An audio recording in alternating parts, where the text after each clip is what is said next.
An RAF Wellington bomber on a routine nighttime training flight takes off into a moonlit sky. It's been in the air just 6 minutes when from the darkness, a second Wellington suddenly appears. Moments later, there's a terrific explosion and the two Wellingtons plunge to the ground, killing everyone on both planes. It is, on the face of it, another tragic wartime accident. The reality is that 13 people lost their lives. They're the forgotten heroes, aren't they? The two inexperienced crews are inevitably blamed for the crash. But is that the full story? Were the authorities too quick to denounce dead men? And did the real blame lay a little closer to home? The only people that really know what happened are the guys that are now dead. Was there a simple failure of procedure? Even though each aircraft had lights, it wouldn't be obvious to each of the pilots the other aircraft was there. Can World War II air crash detective Garth Barnard piece together the clues to discover what really caused the Turweston Wellington crash? The pilots just would not have seen that plane coming towards them. It's quite possible, yes. There was 2 pilots in the sky that night with no night flying hours. It was an accident waiting to happen. You're the pilot. It's your life on the line.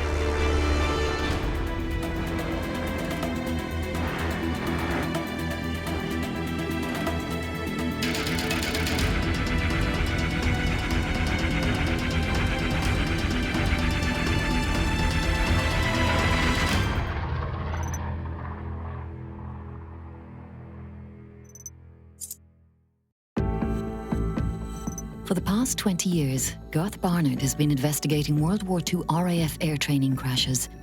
He studied thousands of incidents, but for him, the collision in the skies above Turweston stands out. Something strange about this crash. I've always been intrigued since 10 years ago meeting the postmistress at a local village when she told me of a plane coming down in flames and the possibility of it colliding with another aircraft, but there just wasn't the evidence out there. I just couldn't find anything, so I would really like to find out more about this. Wellington bomber HE-325 is preparing to land after completing a nighttime navigational exercise. The plane is being piloted by 32-year-old Flight Lieutenant James Shaw. He was dark and good-looking and fairly sort of cheery, and he was very engaging, and we loved him. We thought he was great. Meanwhile, on the airfield below, another Wellington bomber, BK-272, sits on the dark Turweston runway, awaiting clearance for takeoff. Its pilot finally gets the all clear, and the Wellington's 290 Bristol Hercules engines power it down the runway. The pilot points the aircraft's nose in the direction of the full moon that hangs in the sky ahead of him. The bomber quickly builds up speed, and it lifts off into the night sky. Minutes later comes the collision of the two aircraft, a huge fireball. No chance that anyone on board will escape. So was this crash just a tragic accident, or was there a lot more to it? I mean, and why is there so little data? All my years of research, I've gone through so many different crashes, and the data's quite readily available, but in this instance, it's very, very difficult to find out what actually happened. Was it human error? Was it a mechanical problem? Was it a procedural failure? This is the sort of thing I really need to find out. One thing I have learned is the more you look into these crashes, the less clear cut the conclusions. At the end of the day, young airmen lost their lives that night. We owe it to them and their families to find out the truth.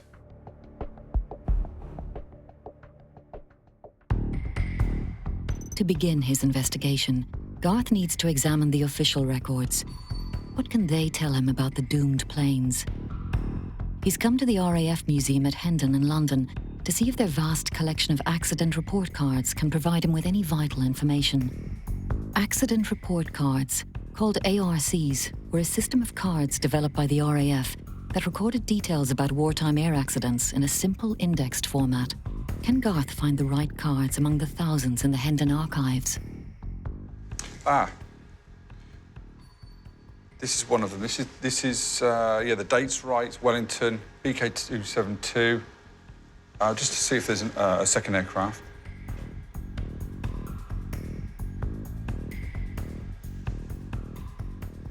Yep, here's the second aircraft. Yep, so we've got both ARCs for both aircraft. What I'll do now is I'm going to print these both off and look at the details.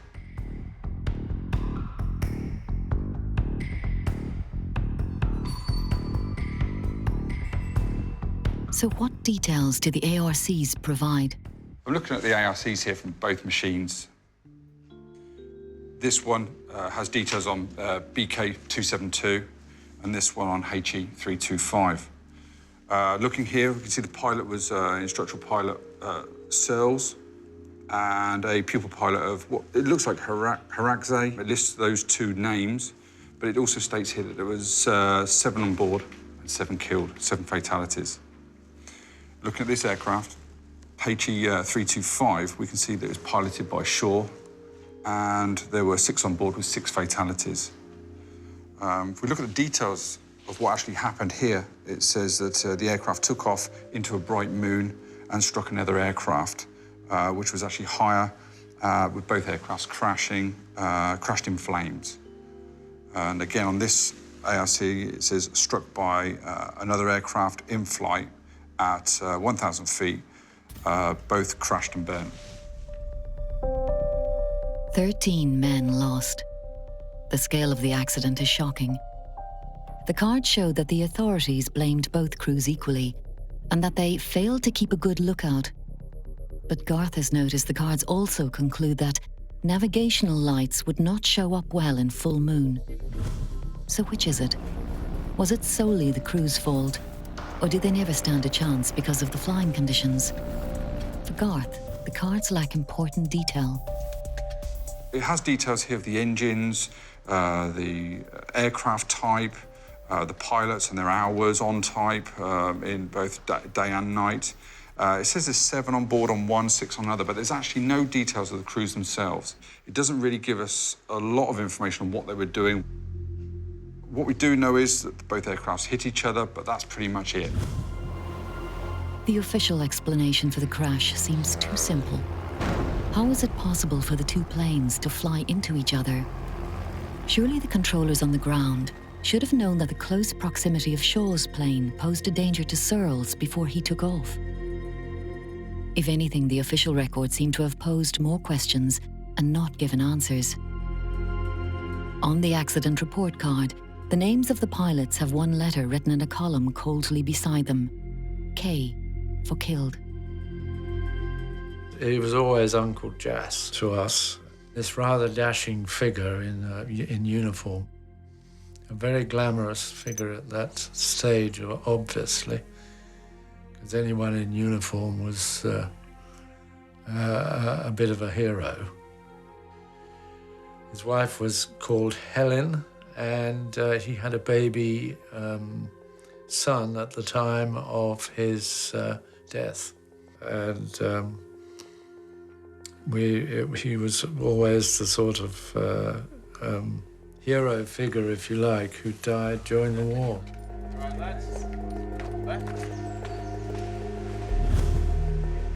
So why were Shaw and Searles flying Wellington bombers over Turweston Airfield? Garth has come to the old RAF airfield of Chipping Warden to speak to local RAF airfields expert Roger Saunders about the role Turweston played during World War II. Turweston was entirely a training base, part of 92 Group, and that was its total and only role. It trained on Wellingtons, it trained on various other types of aircraft as well. A lot of these people were really very, very green. They'd been to elementary flying, which flew a single-seat aircraft, and then they were expected to pick up a Wellington. And flying Wellingtons was very difficult. Unfortunately, Turweston had to get used to seeing air training accidents.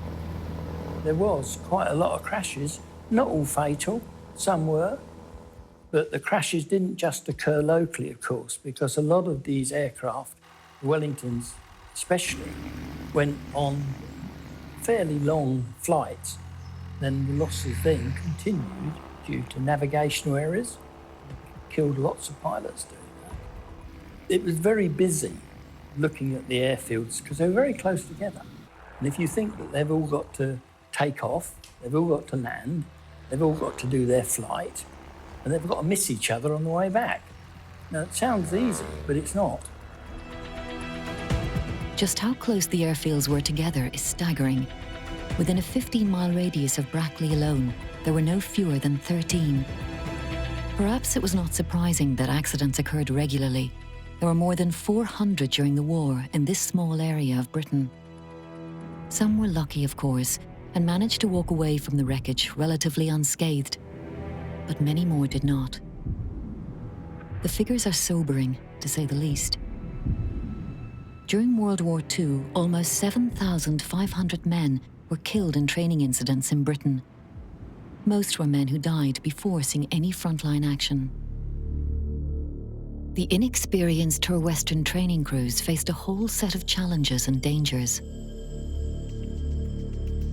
There were always the added dangers posed by mechanical failure. Could that have played a part in the accident? The fire that consumed the planes made it impossible to be sure. But how reliable an aircraft was the Wellington bomber considered to be? By July 1944, the Vickers Wellington had been replaced by the famous Lancaster heavy bomber as the leading aircraft in Bomber Command's operations. But it was still a formidable machine. The Vickers Wellington was a twin-engined medium bomber, and it was really the backbone of RAF Bomber Command's fleet until the advent of the really heavy four-engine bombers, so the Stirling, the Halifax and the Lancaster, a little bit later in the war. When the RAF staged its first 1,000-bomber raid on Cologne in May 1942, more than half the participating aircraft were Wellingtons. With its revolutionary aluminium-weaved geodesic frame, developed by Barnes Wallis of Dambusters fame, the Wellington was affectionately known as Wimpy. It was strong, it was solid, and it was able to take an extraordinary amount of punishment. It seems that mechanically the pilots of BK-272 and HE-325 should not have had a problem. The beauty of the geodesic method was it meant the Wellington could absorb huge amounts of punishment, huge amounts of battle damage, and still make it home. So from that point of view, it was a very reliable aircraft, although it did have the slightly disconcerting characteristic of weaving about a little bit, bending and creaking a bit in flight because of that very structure. The Wellington was a rugged aircraft, certainly, but those used by the operational training units were end-of-line planes that had seen a great deal of action in the field. Could that have affected their reliability? You'll hear reports of getting bogged down. You'll get times where you've got prop swing. You'll probably find that you lose propellers, literally. There was one flying over Silverstone to Tour Western, and it got off the ground and then lost the propeller. It just disappeared. Collapsing wheels. Wellingtons were a bit prone to dropping an undercarriage. So who else was flying on board the doomed planes that night? Garth has found out a little more about the 10 remaining victims. I've managed to track down names of the other members of crew. Initially, I used the Commonwealth War Graves Commission website. I typed in the date, which I had, and I got pages and pages and pages of names, which isn't surprising given the bloody war that was over the skies of Europe at that time. But to get the names, what I did was use this fantastic book. Bomber Command's Losses by W.H. Chorley is a series of books that chronicle every aircraft loss in Bomber Command during the war. Okay, if we flick through the pages, here we go. On the 7th, 8th of July 1944, Wellington, HE-325, which we know was in the air that night. We know that from the ARC. But listed here, what we have are the names of the crew that were on board. The book reveals that flying with Flight Lieutenant James Shaw that night were the 36-year-old Sergeant William Mitchell and Sergeant William Willett, aged 31. Also on board were Sergeants Henry Kinchin and Leonard Barker, who were 28, and 19-year-old Charles Wyatt. Garth also finds out more about those flying BK-272, with the two pilots, Searles and Terraze, was 20-year-old flying officer Arthur Cork, Sergeant Peter Woods, who was 21, the 27-year-old Sergeant Bernard Hadlow, and Sergeants Robert Bradford and Jack Lemon, who were both just 19. Haraze, he was Canadian. That explained the unusual surname, and so was Cork. He was Canadian too. Well, reading through this, we've got a lot more detail on what happened. The book confirms most of what Garth knows: the time of takeoff for each plane, the length of their respective flights, and the location of the crash. But we know Searles was instructing Harazay that night, but who was actually at the controls at the time of the collision? Also, looking at the amount of crew on board, we've got 7 here, so I'm expecting to see maybe there was 2 or 3 gunners or 2 or 3 navigators, wireless operators, which would tie in with the fact it's a training flight. what the ARC reveals is that Searles had flown 1,314 hours in total, with 520 hours flown in the Wellington, including 128 at night. Pilot Officer Harazay, on the other hand, was far less qualified. Harazay had never flown Wellingtons at night before. Look, 150 hours flying time, but in this column under type, it's got nothing. So you've got to deduce that Searles was the instructor, Harazay was the pupil, but who was actually at the controls at the time of the collision? Garth notices something else on HE 325's accident report card. Shaw has a lot of flying hours, we know that, but only 13 on type and none at night. Was he an experienced trainee, or was he just an experienced pilot transferred over to Wellington to build his hours up on that new machine?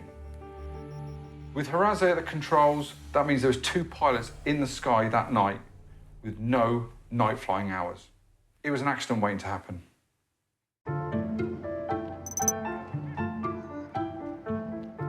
With the ARCs noting that the bright moon impaired visibility and that the navigational lights would not have been easy to see, Garth decides to visit one of only 2 surviving Wellingtons to see for himself what it was like inside the cockpit. This is my first time in a cockpit of a Wellington, and what strikes me is the amount of vision that the pilot has. I mean, the instructor pilot would have been here, the pilot's here, but you've got to remember it's pitch black. There would have been a full moon. Suggestions there were he was dazzled by the moon, but he'd be using instruments primarily, and you'd have no real horizon being so dark. Of course, there was a blackout, so there's no lights on the ground to go by, so it must have been pretty difficult to be on the lookout for other aircraft that were in circuit at that time. And not forgetting that further down the fuselage would have been windows down the side, so there could have been lookout from there, but this aircraft would have been climbing, and the other aircraft would have been coming around in front of it. So the only person really had a lookout was the pilot and the instructor pilot. The records state, or the Court of Inquiry states, that the crew should have been or had a proper lookout. But it's difficult to have done that with your cockpit drills, with taking off, and the other aircraft would have been circling anyway. And also, they're not very, very well lit. So I really can't see how the crews could have been blamed as such. And what of the visibility outside of the plane? How illuminated was the bomber? Brooklands volunteer John Lattimore describes the lighting limitations on a Wellington. Basically, I think you can say there's not very much of it.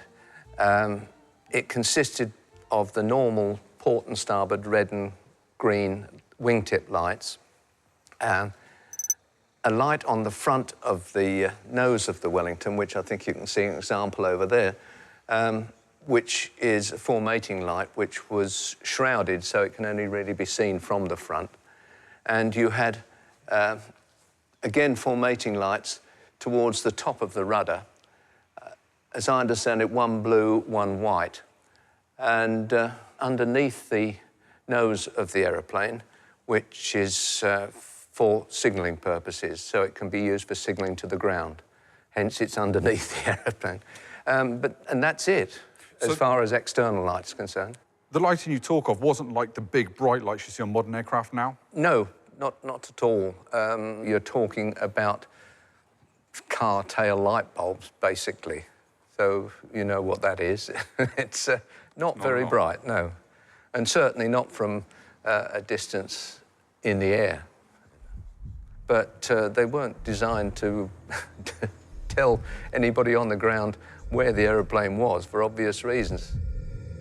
Interestingly, John is not convinced by the ARC's findings that the crew were to blame.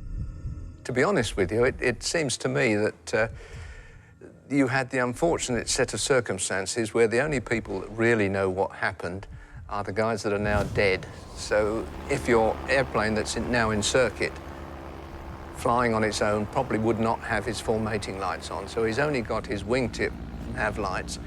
He's sideways on to the aeroplane that's taking off. So we've only, if he's on an anti-clockwise circuit, he's only got his port nav light, which will be visible to the aircraft taking off, which is, you know, a little red light in the sky, and it's a bit difficult for some pilot who's taking off to know that.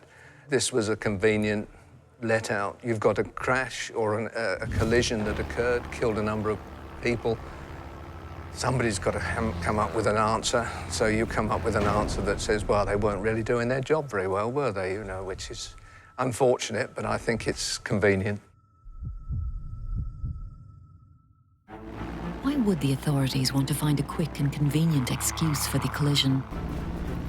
By this time in the war, RAF Bomber Command, under the leadership of its commander, Arthur Bomber Harris, was becoming a formidable weapon for the British. With their American allies pummeling German targets during the day, British crews kept up the momentum by conducting massed bombing raids at night. But this effort came at a cost. In 16 operations launched against Berlin in early 1944, over 1,000 aircraft and 7,000 airmen were lost. And all these men and machines needed to be hastily replaced for Harris by the RAF and their OTUs. Accidents like the collision at Terwestern were regrettable, but the authorities couldn't let these incidents get in the way of replenishing crews and keeping the pressure up against the enemy. By the beginning of July 1944, the bombing campaign was still pretty much in full swing, even though we were then well into Europe. There was still a need for crews. I mean, we know now that the war was beginning to come to an end, but they kind of didn't know that then. They still had the Japanese threat. They thought there were going to be many more years of war against Japan. So really, the training system was pretty much in full swing, although, as it happened, by July 44, that was actually when the size of the Royal Air Force reached its peak.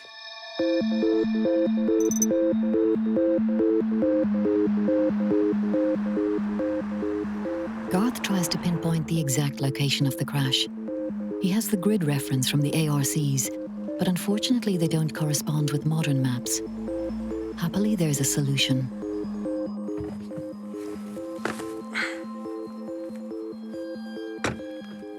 OK, we're 2 miles away now from the airfield itself, and looking at the ARC of Searles aircraft here, it states the Ordnance Survey coordinates for where the crash site was.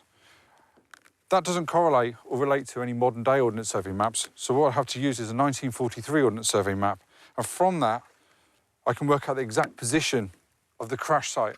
And remember, this is the crash site of Searles aircraft. This is about 2 miles away from the end of the runway, so it just goes to show how close from the end of the runway the incident was. And this aircraft travelled a long way after the collision itself. It's positioned over here in the middle of the field. You can see it from here, good view, and probably where about those 2 trees are on the hedge line itself. Probably about in line with those, but in the centre of the field, which is exactly where it's positioned on the Ordnance Survey map. Now I know the exact crash position of BK-272, which was Searles aircraft. I can try and find out how it got here and which actual runway was in use at the time. I really would like to get to the bottom of this and find out the truth of what happened that night. Having established where one of the planes crashed, Garth travels to Terwestern Airfield to try and finally piece together how the accident happened. He's come armed with some startling new evidence. As we hit a wall with the British sources, I decided to contact a Canadian colleague who gave me information on the Canadians on board BK-272, and the information he's given me is absolutely fascinating. Garth's colleague has found the official Court of Inquiry report in the file of one of the trainees, Walter Harazay. The Court of Inquiry gives a detailed account of what happened to Harazay's Wellington BK-272, and I quote, "This aircraft, after taking off, is assumed to have climbed towards the second aircraft, which was at a higher altitude. The climb was made almost directly towards the moon, and the pilot looking in that direction may not have seen the other aircraft due to dazzle. Navigation lights displayed by aircraft under the prevailing atmospheric conditions of light and haze are almost ineffective. With the lower portion of the tail light blacked out on the Wellington aircraft, there is a sector below the aircraft in which no light is visible. This was a possible cause of the pilot being unaware that another aircraft was dangerously near. The report also gives a graphic account of what happened to Shaw's plane, HE-325. It records that after circling the airfield at 1,000 feet, Shaw was given permission to land at 1:17 a.m. The planes collided just outside the circle of airfield lighting on the perimeter of the base. Garth explains what happened next. As the main planes of the aircraft H-325 were not broken, it is assumed that the aircraft was banked at the time of impact, the front turret hitting BK-272 in the mid-under position, and the starboard propeller cutting into the port tailplane. The starboard engine of HE-325 dropped out after impact. The aircraft caught fire and did a flat spin to the ground. The tail unit of BK-272 appears to have broken off, and the rest of the aircraft crashed straight ahead, dropping pieces along the way. That sounds like a horrendous impact and something neither crew is ever going to be able to get out of. This report now raises questions about the plane's times. This fascinating document raises a few new questions. Garth originally learned that the collision occurred at 1:28 a.m., with BK-272 reportedly taking off at 1:22 a.m. This new report gives BK-272 a takeoff time of 1:14, with no actual time for the collision. There seem to be a lot of discrepancies regarding the times of BK-272. Even allowing for a possible mistake in this record, a 6-minute flight time seems to be way excessive if you consider it collided with Shaw's plane that was just a little way off the runway and ended up 2 miles away. What was it doing for 6 minutes? In the report, it describes Searle's plane as doing dual circuits and landings. I think I need to find out more about what these terms mean and what were those two planes doing that night.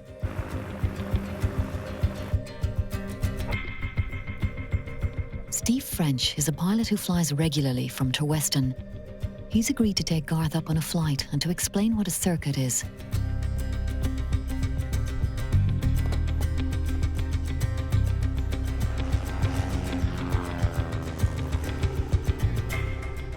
What was the point of a circuit? Why were they derived and what do they do? Because it's the safest form of approaching and landing at an aerodrome and leaving an aerodrome.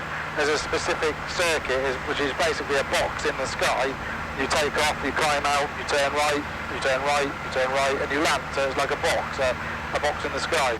And what determines whether we turn right for right-handed or left for left? Because that's being determined by the aerodrome. So they've made this a left-hand or a right-hand circuit. So it's down to the controller to specify which way the circuit is going to be. So. How many aircraft could be in a circuit? It could be up to six or seven, in which case it gets really busy. And some aircraft are slower than other aircraft, and this is a particularly fast aircraft, so unless you can slow it down, you might encroach too much on the plane in front, and thereby you would turn out and circle away from the field and then come back. So if I've got a box and I'm turning right in a right-hand circuit, what do they call that to the left then? How do they That's the dead side. It's the dead side of the runway. So if we were coming to join the circuit, we would join on the dead side because there's no aircraft flying that side. So we would descend, and we'd aim to descend over the end of the runway at about 1,500 feet, 1,600 feet, and then we would be dropping down to 1,000 feet. By the time we got to downwind, we would be then in the circuit downwind and joining. But the dead side is the side of the runway that there's no aircraft, and obviously that's the side you want to join if you were joining this circuit. So how do they miss each other? Is it purely height when you're joining? Yeah, it's purely height. If you're joining dead side, you wouldn't be at 1,000 feet over the end of the runway. You would ideally be at 15, 16 or 1,700 feet as you cross the end of the runway. So any planes taking off are still only going to be at 400 or 500 feet. And then by the time you've joined the circuit, you're at 1,000 and you've sort of meshed in with everybody else. But ultimately, the pilot has the last word. If you don't think it's safe, then you make the decision, because you're the pilot. So it's your life on the line. As Garth circles the airfield, he can see how close the crash site is to Terweston. One detail missing from the records is which runway Searle's plane used. Could finding that information yield more clues?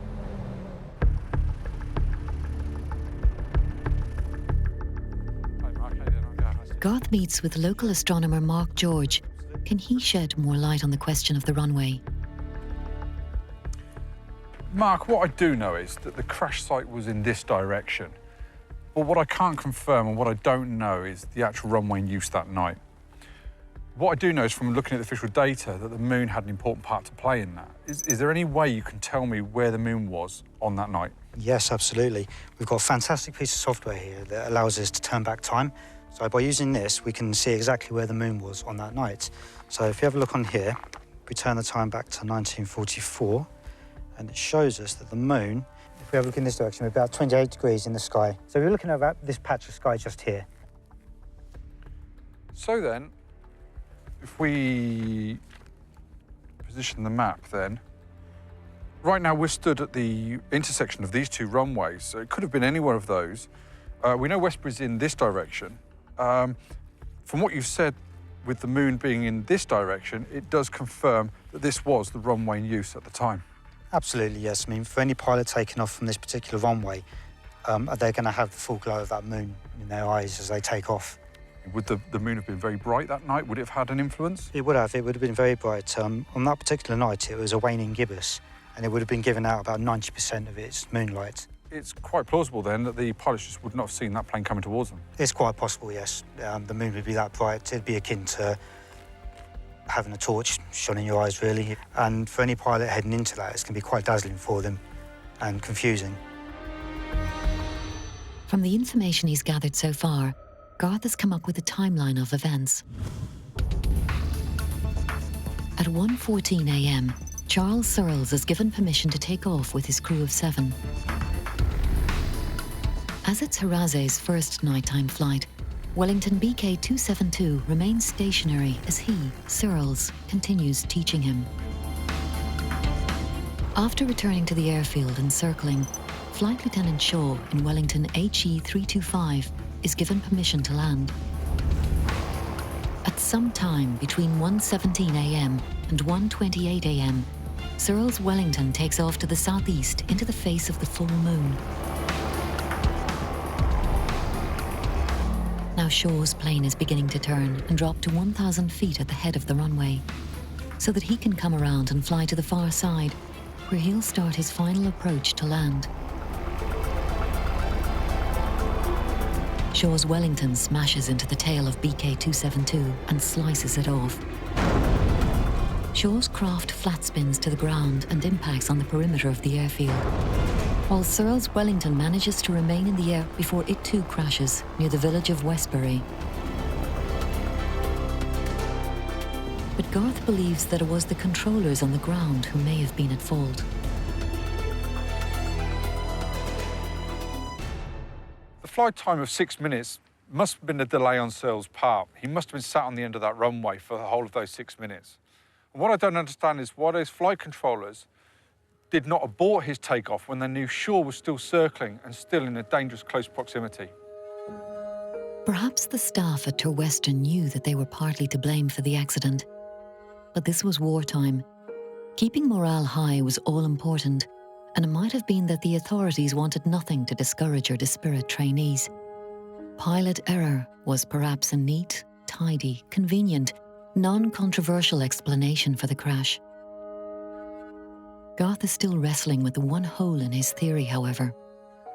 I think I can explain the 6 minutes. It's probably Searles going through his cockpit drills while teaching. But what I don't understand is how Searles managed to get his aircraft up to 1,000 feet and collide with Shaw's off the end of the runway. Either that or the official records that state 1,000 feet are incorrect and the collision between Searles and Shaw's aircraft was much, much lower. Luckily, pilot Steve French may have unlocked the entire mystery. His theory accounts for the lost 6 minutes and both planes' altitude. To explain his theory, Steve takes Garth up in his plane to retrace the last flight of Searles Wellington, BK 272. He would have been at a standing start at the end of the runway, at the end of the tarmac we can see now. He would have been there, engines full power, and he would have started his run. So we can time it if you want. Okay, I would start it about now. He would have been powering down there. It's obviously been cut short. I imagine it went a bit further than that in World War II. We're about 2 minutes in now. 2 minutes in, making the turn. He approached Brackley. He's on his crosswind leg. Now he's flying downwind. That's 3 minutes. That's 3 minutes. We're turning now. Nearly 4 minutes now. We're on base leg now. Okay, so now we're turning finals. And we're now on final approach. The aircraft would either land from here, or it would touch and go, or it would power up and go around, depending on the exercise that the instructor's putting the students through. The runway was extended like it used to be. We're probably touching down around about now. What time have we got? Go up on that. We're just got to 5 minutes. 5 minutes. Well, okay, we're a smaller plane, so well, maybe we would be a little bit more agile than a large bomber. So, you know, 6.5 minutes is not going to be far off.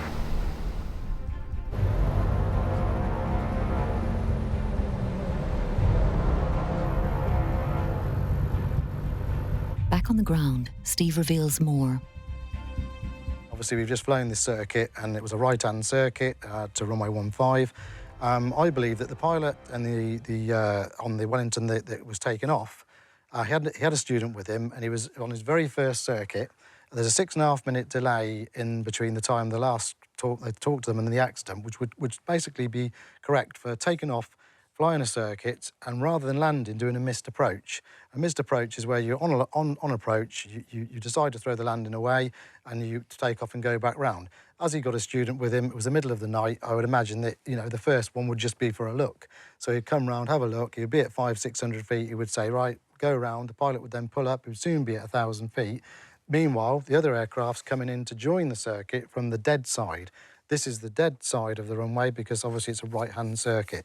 This aircraft coming in, he probably knew where he was. He could see Westbury over here. It was dark, it was moonlit night. He may have picked up a couple of features. As he was coming in, he would be rolling slightly left to make sure he was over the end of the runway to the right. And the way the two aircraft have impacted, it would make sense that obviously that they would hit each other there. This aircraft then went down there, and the obviously other aircraft spiralled in basically at the end of the runway. The only way this aircraft could have been at this point, at 1,000 feet, is if it's already in the air. It couldn't possibly have taken off and got to that height in such a short distance. If he had landed and then took off again, he would have probably only been 500 feet here. You know, and the other pilot at 1,000 would have been over the top of him, you know, enjoying the circuit, and he would have been safe and he would have been fine. Steve's theory has finally solved 10 years of frustrating research into the Wellington collision. Garth has sent all the evidence he has discovered on the Wellington collision to air safety expert Gary Wan to see if he agrees with his findings. Gary begins by assessing the efficiency of air traffic control at the time.